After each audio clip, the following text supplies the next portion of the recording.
Deuxième épisode sur des annonces de festivals. Sonic Temple! Ouais, on s'en va en Ohio cette fois-là. On va vous parler de la programmation qui a été annoncée il y a 5-6 jours maximum. Ça fait beaucoup parler un peu partout. C'est excitant, on s'entend, là, oui. Elle est vraiment, vraiment excitante. C'est donc le premier des plusieurs festivals de Danny Wimmer Presents. On peut donc s'attendre qu'il y ait d'autres annonces qui s'en viennent pour les autres festivals comme Welcome to Rockville. Tu sais, Danny Wimmer, c'est quoi? Je pense que c'est 7 ouais. festivals, dont 5 c'est vraiment métal. Il y a 7 métal, puis 9, je pense, au total. Okay. Ouais, il y a des blues, puis toutes sortes d'affaires. Okay. Puis c'est une belle formule. Tu sais, c'est la formule standard de Danny Wimmer, mais qui est une belle formule. Ben, tu sais, il a l'affaire, le gars, là. Ben, en fait, tu sais, comme... Vous pouvez aller écouter nos épisodes sur Welcome to Rockville. On rencontre la dame qui, à ce moment-là, s'occupait du marketing et elle nous explique la vision de Danny Wimmer, c'est de créer des festivals aux États-Unis sous la même formule que les festivals européens. Et si vous voulez voir de quoi ça a l'air un spectacle, un festival de Danny Wimmer, Welcome to Rockville, on a fait une série d'épisodes. Vous allez voir exactement à quoi ça ressemble. Mais ce que je remarque quand même des festivals Danny Wimmer, c'est que c'est surtout des groupes américains qui sont invités. Mais en même temps, on est aux États-Unis, fait que, OK. Ben c'est ça, comme on en a déjà parlé. On en reparlera tantôt quand on fera la liste des bands. Avant de se lancer dans tout ça, je remercie le 5e baron. Et là, on s'est installé en bas. C'est ça que ça a l'air en bas. Il y a du monde. Ça met de l'ambiance, je trouve. Oui, il y a Manu qui ne travaille pas aujourd'hui. Ouais, ben... ben non, il nous a servi de la bière. Je les ai servis, mais on a du fun. C'est de la très, très, très, très bonne bière. Ouais, moi, j'ai repris sur mon creamer la Lucid Stout au café, extraordinaire. Et donc, on est au premier étage du 5e baron. On les remercie. On vous remercie également d'être là, de nous écouter sur YouTube, sur Spotify, sur les autres plateformes de médias sociaux. On vous demande de nous aimer et de partager. Aimez-nous! Aimez-nous! Likez, partagez et souscrivez. Ça nous permet d'aller à plus de festivals et de vous en présenter. Souscrivez à notre amour. Et on va être prêt pour parler de Sonic Temple? Oui, monsieur. Parfait. Tu sais qu'il y a une intro, là? Tu t'en souviens? Ah oui, OK. Ouais, intro. Ah oui.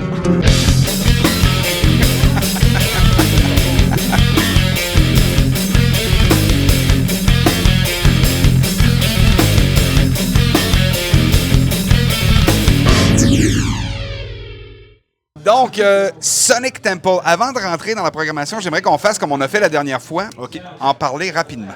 Première chose, Columbus, en Ohio. Bon, on est un red state. Avant, c'était un swing state. Fait qu'ils pouvaient voter démocrate ou républicain. À cette heure, ils votent juste républicain, comme la Floride. C'est plus des swingers. Directement politique. Ben, on s'en fout des bands. On est à 5 jours des élections. C'est ça, exactement. Mais c'est quand même juste 10 heures de route de chez nous. Et ça se fait très bien. Oui. Ça se fait vraiment, vraiment C'est bien. mieux que 22 heures avec la Floride. Ouais, c'est 10 heures de route, mais tu passes à côté des grands lacs. T'sais, on n'est plus en North Carolina, South Carolina. C'est sûr qu'on va peut-être voir moins de champs. C'est ça. de champs de coton. Mais on peut faire le 3/4 du voyage au Canada en plus. En plus, malgré que l'essence est moins chère aux États-Unis. C'est vrai. Le site de Sonic Temple est au cœur de la ville de Columbus, au Historic Crew Stadium. Oui, on est dans le Midwest. Ils disent qu'il y a beaucoup de choses à faire à Columbus. Oui. Moi, je vois pas, j'ai pas vu grand-chose, mais ça a l'air d'une ville intéressante et à découvrir. Ben, il y a sûrement un nightlife. Mais Est-ce qu'ils ont une équipe de sport quelconque, Columbus? Au football, là, ils ont une grosse équipe de foot. Les footballeurs. Les ballons. Ils ont aussi une équipe de hockey de la Ligue nationale de hockey. C'est qui? Les Blue Jackets de Columbus. Ah, ben oui! Effectivement. Donc, il y a une équipe de hockey là-bas. Mais oui, écoute, je sais pas ce que j'irais faire à Columbus à part aller faire un tour il y a un zoo. au stade. Voilà, on va aller au zoo.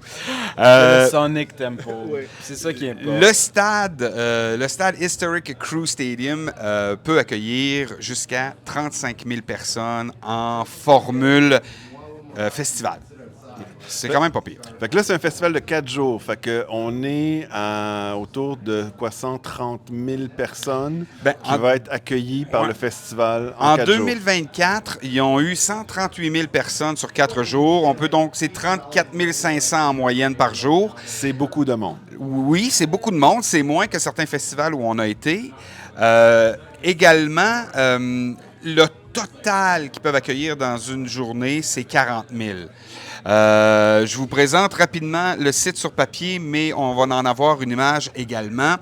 Le site est divisé en deux, c'est-à-dire qu'il y a la portion stade, dans laquelle il y a la scène principale, et il y a à l'extérieur du stade où il y a les 3 autres scènes. En fait, 3 autres scènes, il y en a 2 que c'est une à côté de l'autre, le Citadel et Sanctuary. J'aime les noms, moi. Oui, c'est vrai, c'est pas pire. Ça fait très Hellfest, en fait. Le stage principal, c'est la Temple. Il y a le Sanctuary qui ne vend pas de la merch, mais bien des bands.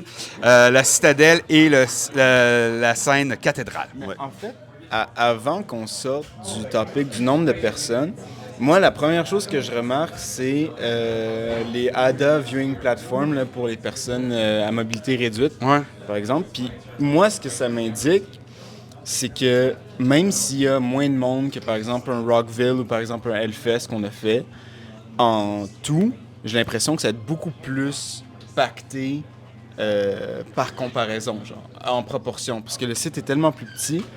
Fait que je vois pas 30 000 personnes là-dedans, jugeant la taille des scènes, jugeant la taille d'un stade. Moi, j'imagine les stades qu'on a ici. En considérant qu'en formule concert, c'est 35 000 personnes, je vais supposer que assis, ça doit être environ 15 à 20 000 personnes. Moins ce qu'ils ont enlevé, ça veut dire peut-être 12, 13 000 personnes, 15 000 personnes assises. Ce qui fait que en avant, dans le pit, on peut peut-être mettre un 20 000 personnes debout. Là. Ça doit pas circuler beaucoup, c'est ça que... Non, en fait, les images que j'ai vues, c'est un peu comme les grands festivals où on a été. Quand tu es en avant, c'est plein, là. Mais juste revenir sur les places assises au stade. En fait, c'est une des choses qui me tique un petit peu de ce festival-là. Bon, tu sais, il y a un stade, fait qu'on peut choisir soit entre place assise ou sur le parterre. Oui. Mais les billets sont vendus. Ils annoncent le billet, c'est quoi? C'est 360 US? Moi, j'ai vu 399 $ pour les 4 jours. Le billet le moins cher. Mais ça, tu peux pas aller sur le parterre. Tu peux pas aller sur le parterre du stade, tu es obligé de rester assis. Puis là, c'est general admission assis, fait que si c'est plein, ben là, tu arrives une gang de 5-6, trouver 5-6 places assises, le fun, ça va être là longtemps. Tu vois, c'est ce que j'ai remarqué dans des images que j'ai vues. Il y a des gens qui sont assis très, très, très loin du stade, dans les gradins, en haut complètement. Peut-être que c'est un peu moins intéressant. C'est peut-être ce qu'eux cherchent, mais ça peut être un peu moins intéressant. Donc, si vous voulez avoir accès au parterre de la grande scène, donc dans le stade, c'est un 60 $ de plus US par personne. Il y a plusieurs forfaits différents là, avec les accès VIP et tout ça, là, un peu comme tous les festivals d'offres. C'est drastique. Moi, je trouve ça... dans le sens que pour moi, l'admission générale, ça serait celle où tu as accès au plancher. Puis ensuite, l'admission assise, ce serait comme un prix réduit, au lieu que l'admission plancher, ce soit un prix qui est augmenté. Je sais pas si tu vois ce que je veux dire. Moi, je pense, et là, il faudrait demander aux organisateurs, mais il doit y avoir plus de demandes pour être debout devant la scène qu'assis en haut. C'est peut-être pour ça que c'est plus cher. Ils offrent également le camping. On voit ici un grand camping. Je vais vous montrer également à l'écran. Donc, à la fois pour les véhicules récréatifs, à la fois pour les tentes. Et c'est un camping, c'est des espaces camping qui semblent être là de façon permanente à Columbus, un peu comme étaient les espaces de camping permanents quand on est allé à Welcome to Rockville. Donc, ça semble être déjà aménagé, prévu pour qu'il y ait des gens qui soient là, qui fassent du camping dans ces espaces-là. Ce qui veut dire que probablement qu'il y a des toilettes, des douches proches. Là. Donc, pour ça, on se le souhaite.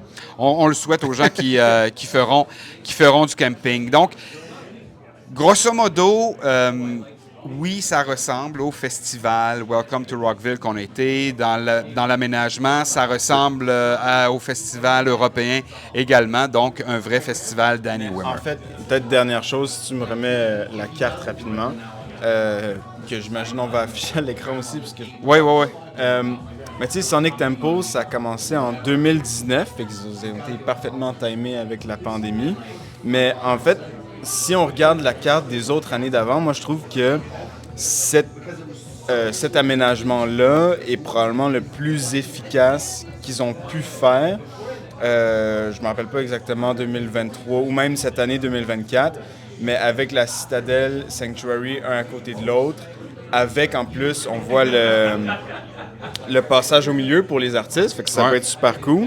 Je sais pas s'ils veulent faire en fait, continu, je te dirais que ça ici, c'est plus la console de son, le passage de la console de son qui est accès aux scènes. Parce qu'en fait, dans le tempo aussi, je regardais quelqu'un qui disait que la meilleure place, ce serait dans le field, juste à côté de cette bande-là, puisque les artistes vont souvent passer dans le milieu, la partie du show. Fait que peut-être c'est la même chose là-bas, mais j'imagine qu'ils vont vouloir faire une run en permanence là, entre les deux.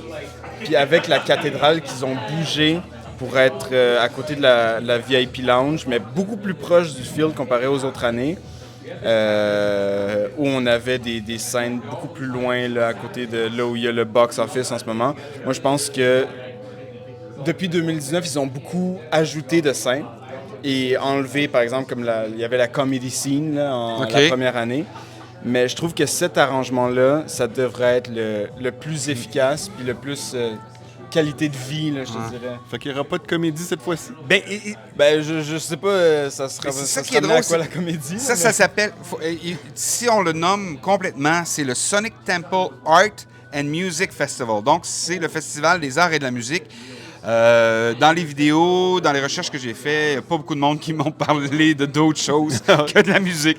Non, mais je pense qu'au niveau des expériences, ils disaient il va y avoir des artistes qui vont faire des immenses murales durant le festival. Si tu regardes la map, il y a 2 avenues. Il y a la Gold et quelque chose avenue. J'ai oublié Black and Gold Avenue et la Velma Avenue, me semble, ici. Fait que... C'est ça. Fait que j'imagine que là-dedans, ça devrait être comme un peu comme Rockville. On avait l'espèce de gros stand, ou peut-être plus comme le Hellfest. Là, on avait le market. C'est ça, le market aménagé, là, le gros marché, etc. Fait que j'imagine que ça devrait ressembler à ça.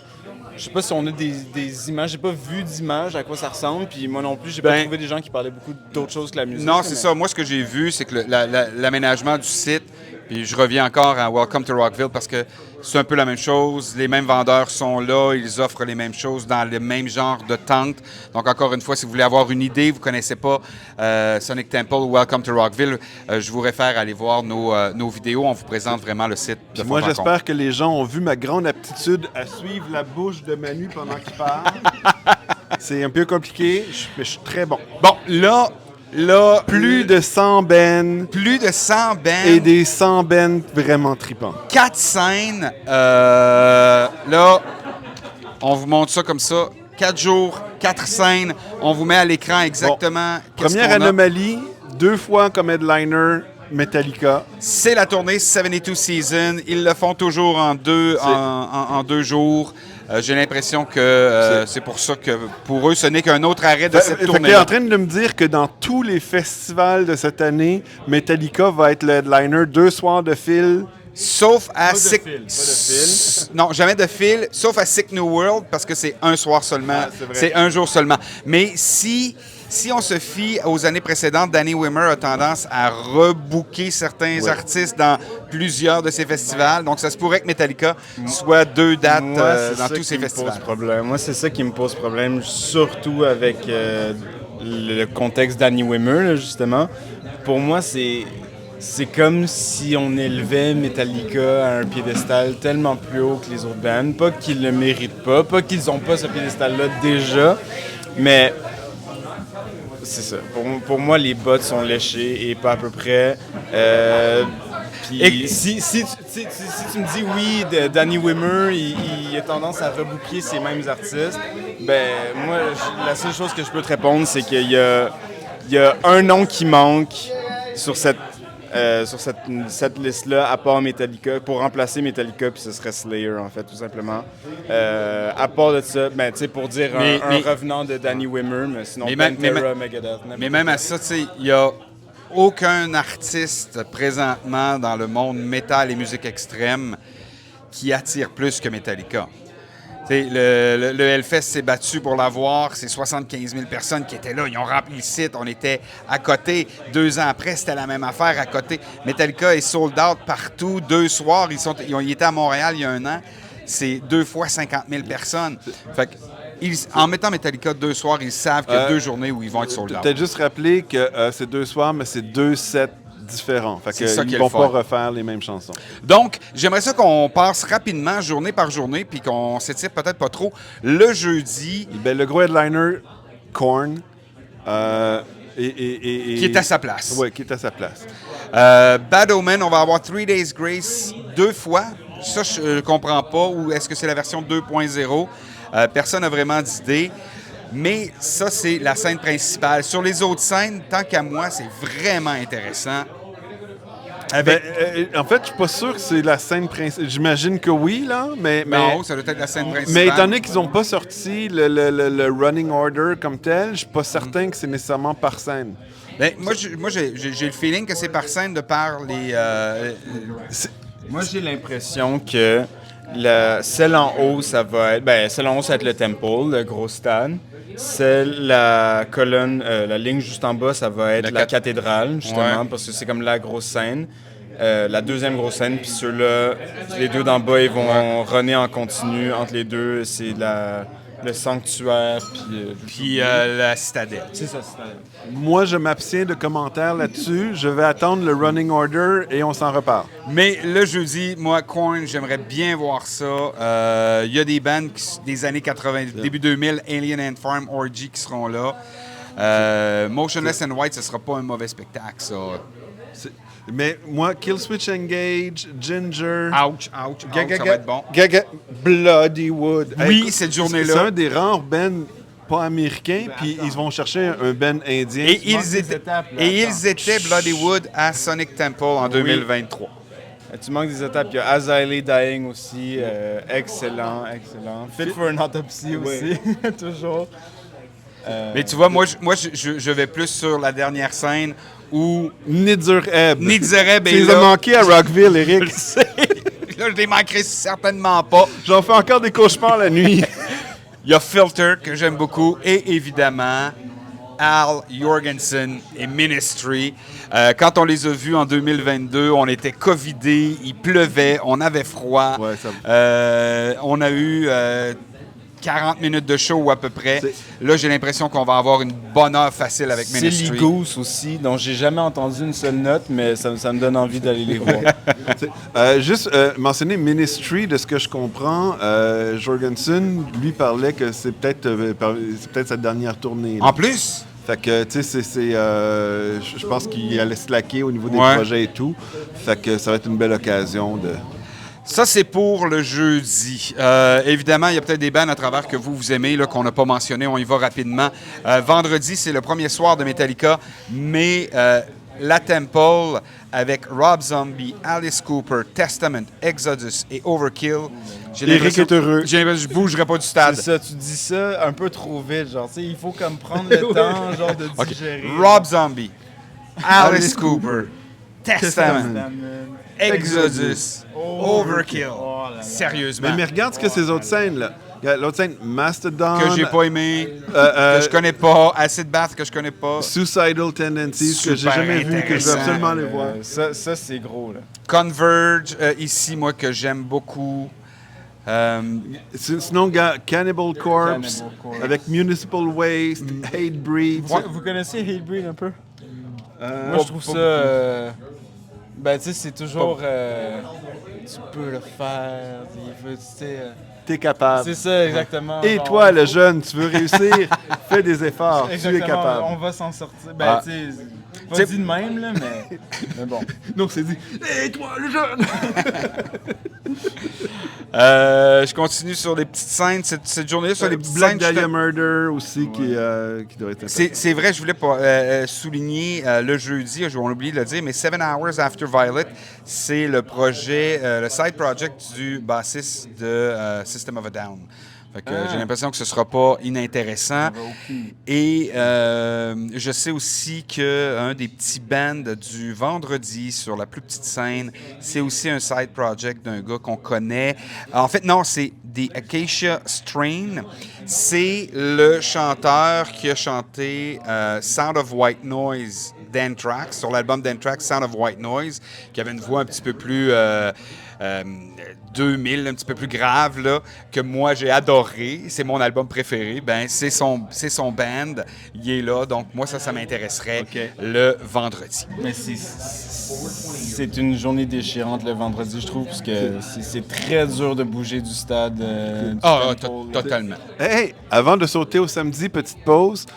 Si tu arrives le mercredi soir, il y a un gros party organisé au stade le mercredi soir. Tu vois qu'il y en a des affaires à faire à Columbus? Et c'est open bar de 9h à 11h.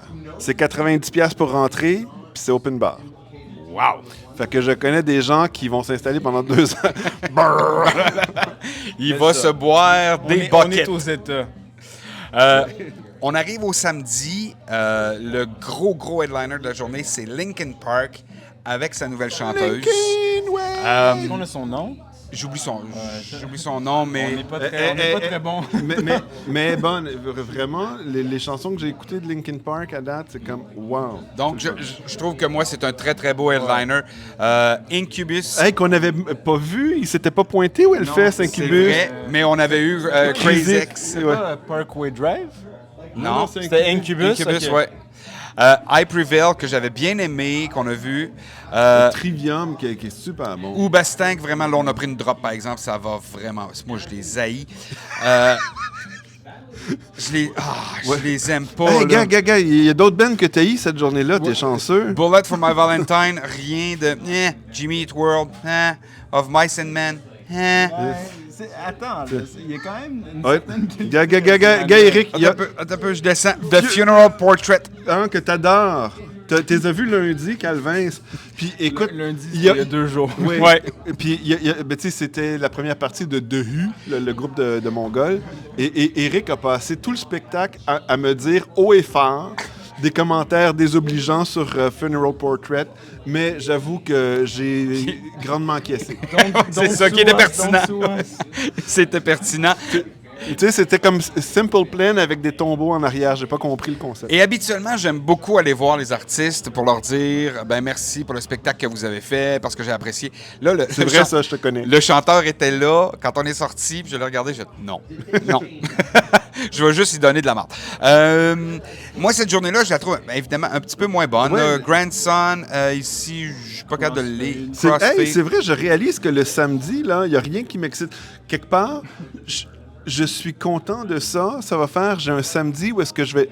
Un petit samedi pépère. Ben non, explorer, puis me laisser dériver, puis découvrir des nouvelles affaires. Oui, effectivement. Puis j'aille pas ça. On y va, genre? Je sais pas encore. Non, mais il se projette déjà, là. Il est là. C'est exactement ça. Dans ma tête, je suis déjà rendu, tu sais. Mais quand même, t'es quand même genre Devil Wears Prada, que je sais qu'il y a une certaine following. Grandson aussi, mais tu sais, Of Mice and Men, Bullet, c'est quand même des gros bands. Non, je dis pas que c'est pas des gros bands, mais moi, personnellement, ça me laisse vraiment assez indifférent comme programmation, si ce n'est de Linkin Park, I Prevail. Je voudrais juste offrir une mention au groupe Scary Kids, Scaring Kids. Je trouve le nom est très chouette. On arrive au dimanche et là, il y a le band préféré à Manu qui passe en headliner pour une deuxième fois. Yay! Dave, sauve-moi Dave. Mais quand même, tu sais, Metallica, Alice in Chains, Chevelle, c'est vraiment gros. Mais là, moi, c'est... Quand je regardais la programmation, il y a un band où le poil m'a vraiment levé sur les bras et c'est cette journée-là, Cavalera. Je pensais que c'était Corrosion of Conformity. Non. Ben, écoute, je suis content que Cavalera est là. Moi, depuis que j'ai 13 ans, je suis un fan de Corrosion of Conformity. J'ai commencé à jouer de la bass. C'est quoi la chanson? Quelque chose Technology, puis il y avait une petite ligne de bass à un moment donné, puis j'avais demandé à mon chum, c'est quoi ça? C'est donc bien bizarre. Là, il me dit, ben c'est de la bass. Puis je suis tombé en amour avec La bass. ce son-là, puis je me suis acheté une bass, puis je suis devenu bassiste à l'époque. Mais quand même. Et Cavalera. Cavalera, pour ceux là, que rapidement leur place pas, c'est Cavalera Experience. Donc, c'est les deux frères Cavalera. Et si le logo Cavalera est écrit exactement comme le logo de Sepultura, ça veut dire qu'au lieu d'aller voir un band hommage à Sepultura qui s'appelle Sepultura, on va aller voir Cavalera qui joue du vrai C'est- Sepultura. Le Ben hommage à Sepultura, qui est Sepultura, était très très bon. J'ai beaucoup aimé. Ouais, ça- Arrêtez. Ça reste un ben hommage. En fait, j'ai jamais. Je sais pas ce qu'ils vont faire avec juste le Cavalera brand, mais s'ils sont capables de mettre. Ben, tu sais, Soulfly, c'est pas mal Sepultura. Ben, Soulfly, c'était super bon. Oui. Puis moi, quand il m'a sorti une tonne de Sepultura, je suis tombé à terre. Fait que Mais tu sais, genre des trucs, moi entre autres, Nail Bomb, là, de Max Ouais. Cavalera aussi, tu sais, des trucs plus comme ça aussi, moi ça me dérangerait absolument Jump the fuck pas. up. Ben, ça c'est Soulfly, mais tu vois. mais ouais, Nail Bomb, c'est un petit peu différent du C'est son ça, de c'est- Sepultura. On est un c'est petit pas peu le plus. même son du tout, beaucoup plus thrash. Ouais. Savais-tu que j'ai chanté une chanson de Alice in Chains au Vietnam? Ah ouais. Oui, Au karaoké? au karaoké, dans mon vaisseau spatial de karaoké. Ouais, puis moi, en fait, on était juste à la frontière du Cambodge, puis le lendemain, on partait au Cambodge en bateau, et moi, j'ai chanté Holiday in Cambodia. Ah oui, ça, c'est cette fois-là. Je continue la programmation. Attends, mais là, cette journée-là, en fait, Ice Nine Kills, Hollywood Undead, Asking Alexandria. Moi, sincèrement, gars, je suis content de découvrir et tout, mais je ne connais pas vraiment. Ça me laisse un peu indifférent. Tu sais, quand on dit qu'il y a beaucoup de métal générique, là, ça, pour moi, c'est du métal très générique. Moi, J'aime beaucoup l'autre stage où on s'en va avec Arch Enemy qui termine, mais le band juste avant. C'est Gwar. On va voir les extraterrestres, enfin. Est-ce que tu as vu, il y a un band allemand qui font du métal pour les enfants, puis ils se déguisent en dinosaures. Pour moi, Gwar, ça me fait tellement penser à ça. Tu sais, j'aurais envie que ce band-là, qui joue tu sais, des chansons de genre AC/DC, puis genre Metallica, il open pour Gwar. Tu sais, ça serait comme tellement génial. Mais Gwar, il faut qu'on. Si on les voit un jour en spectacle, il faut qu'on soit en avant. Parce qu'il faut sortir là plein de goût et plein de sang. Ah oui. On n'a pas le choix, là. C'est l'expérience. Ils vont-tu faire du, je sais pas, du Gwar. épandage de sang industriel au stade? On sait pas. On mentionne l'incontournable Obituary Oui, qu'on a vu il n'y a pas si longtemps, je ne suis pas tombé par terre. On mentionne Sanguisugabog. Sanguisugabog, ben oui. Et qu'est-ce que signifie Sanguisugabog? En fait, je sais même pas. Ben, bog, c'est un groupe anglais, fait que bog, ça signifie toilette en anglais. Sanguisuga, c'est latin pour sensu. Fait que c'est des bloodsuckers de toilette. esti. La dernière scène. Puis ça ressemble beaucoup à Cannibal Corpse en passant. Ah, hey, c'est vrai, on ne l'a pas mentionné tout à l'heure, Cannibal Corpse. Je l'ai dit. ok. Je l'ai dit puisque j'ai des vraies valeurs. La dernière scène, le headliner, c'est Power Trip, que je connais pas, et tous les autres Ben, attends, bands que moi, personnellement, je connais pas. Ben, Jesus Peace, on les a vus au Hellfest de 2023. On a vu Jesus Non, Peace. de 2022, je m'excuse. On a vu Jesus Peace. Nous avons vu. C'était. Il n'était pas dans aucun des vidéos que j'ai montées, fait que on n'a pas vu Jesus Peace. Oui, mais on était comme pas habitués On à les a prendre pas des filmés. vidéos systématiques. Puis c'était le groupe punk, chanteur noir et tout. C'était violent, c'était bon. Mais non, on le est passé un groupe peu punk trop chanteur vite noir, sur c'était pas Power Zuba. Trip, là. Moi, c'est quand même un... Non, c'était en 2023. Power Trip, Je sais toi. pas, vous connaissez pas Power Trip? Non. Ah bon, ben ok. Pour moi, c'est un album de Ludacris, mais c'est tout. De quoi? C'est un album de Ludacris. mais- Et pour moi, c'est Non. un festival de 3 jours à Las Vegas l'année dernière Oui, avec effectivement. Metallica, Judas Priest et Mais AC/DC. ils valent la mention, absolument. Donc, OK. on est passé un peu trop vite dessus. Mais Allez écouter Power Trip. là, on a passé très rapidement sur une programmation sur laquelle il y a 100 bands. On veut pas que la vidéo dure 100 heures non plus. Mais c'est juste. C'est excitant comme programmation. Vraiment excitant. Tu sais, c'est comme, wow. Puis là, 4 scènes et tout. Ben oui, à un moment donné, on va devoir faire des choix, mais contrairement à l'autre, parce que tout est pacté dans une journée, on doit faire des choix, mais on va se penser 4 belles journées, on va voir des trucs extraordinaires. Aller à Sonic Temple, c'est vraiment pas un mauvais choix. Puis, comme on le disait en début d'épisode, c'est un Danny Wimmer Presents. On sait que la qualité sera là, que ça va rouler, ça va être professionnel, mais aussi qu'il y a d'autres festivals Danny Wimmer qui s'en viennent avec des programmations qui risquent de ressembler à celle-là. Donc, moi, je veux juste mentionner, j'ai regardé l'année dernière la différence entre Welcome to Rockville puis Sonic Temple sur les deux affiches. Rapidement, lui, Sonic Temple est au début mai et Welcome to Rockville est à la fin mai. Donc, on parle de 2 semaines de différence. Puis c'était pratiquement une affiche similaire. Là. Il y avait quelques différences et tout, mais c'était vraiment les mêmes bands. Mais là, ça signifie que, OK, Danny Wimmer passe la saison de festival, il va trimballer ces bands-là, et ça, c'est les bands qui risquent de faire l'ensemble de l'été aux États-Unis. T'sais. Donc, on risque d'avoir un bel été de festival. Moi, si on avait à prendre une décision aujourd'hui, puis qu'on me demandait si j'ai envie d'y aller, c'est sûr que j'aurais envie d'aller à ce festival-là. Cette affiche-là est extraordinaire. Mais c'est juste convaincre nos femmes qui est toujours compliqué. Parle pour toi. Colin. Donc, vous, qu'est-ce que vous pensez de Sonic Temple? Vous pouvez nous laisser vos commentaires. Il y a d'autres affiches qui sont sorties. Il y a Rockerim, c'est sur 2 fins de semaine en Allemagne. Okay. Programmation qui a quelque chose de très différent de celle-ci, qui est très américaine. Il y a beaucoup de power metal sur l'autre. J'aimerais ça qu'on en parle. On va faire un épisode sur Rockerim. Écoute, t'en parleras, je vais t'écouter.